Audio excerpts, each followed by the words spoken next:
everybody, I wanted to do another example for section 9.2, and we can see off the bat that this parabola must be centered somewhere other than the origin, and it's not really in that form where we can identify the vertex or the value for A. And in order to get it in that form, we will want to complete the square.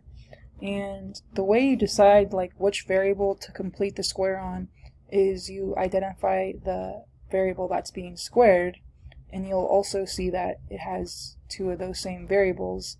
So we're going to want to complete the square with respect to y, and so I'm going to bring the other terms to the other side.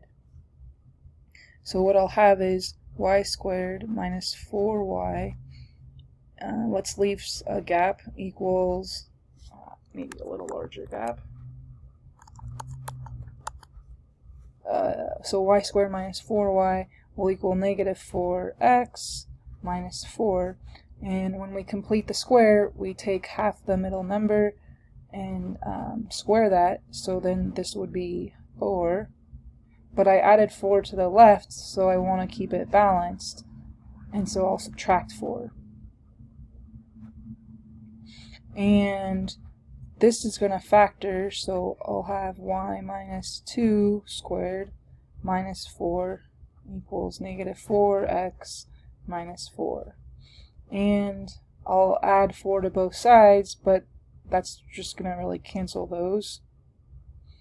And so now I'm left with y minus 2 squared is negative 4x, or I can rewrite this as y minus 2 squared equals 4 times negative 1x.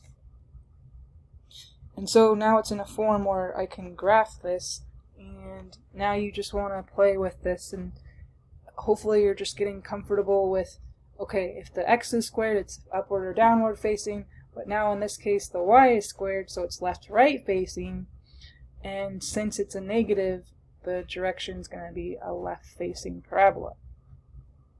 So the vertex is going to be, and be careful because it's like all backwards, right? We want to write our vertex with x comma y, so then our x is 0, let's write it over here, 0 comma 2.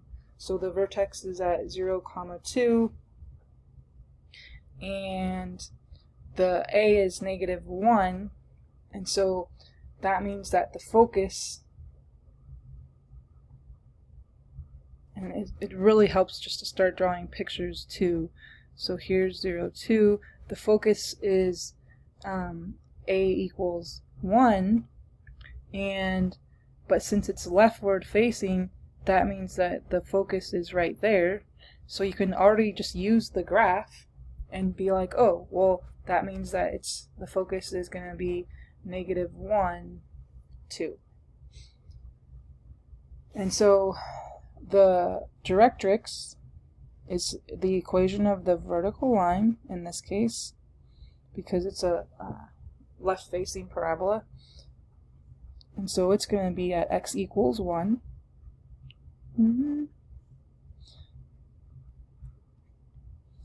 And we still want to find the points that make up the latus rectum, and so our A is the 1, but it's left facing, so we're going to plug in negative 1 in for x. So when we do that, we're going to have y minus 2 squared equals negative 4 times negative 1.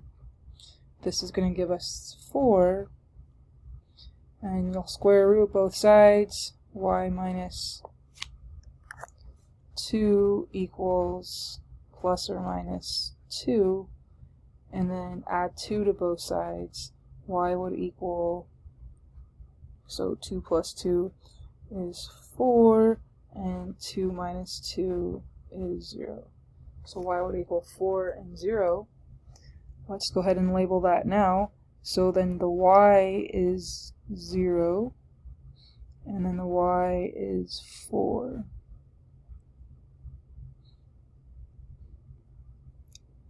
And so the ordered pairs for that lattice rectum, the LR, are going to be -1, 0, and -1, 4.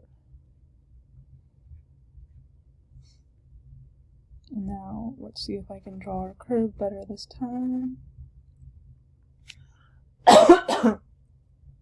I hope you found that helpful.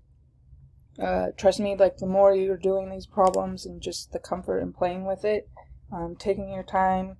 I always like this little reference sketch once it's in the form where I can identify the vertex, and definitely just taking your time playing with the points, making sure that you have your ordered pairs x, y, and like doing little checks of, okay, the parabola's left-right facing, the equation of the directrix is going to be in the form x equals the number, in this case x equals 1, and the lattice rectum is about finding the y, in this case the y values when your x is -1. So it always changes depending on the direction or the orientation of your parabola. Alright, I hope you found this helpful, and I'll see you in the next video.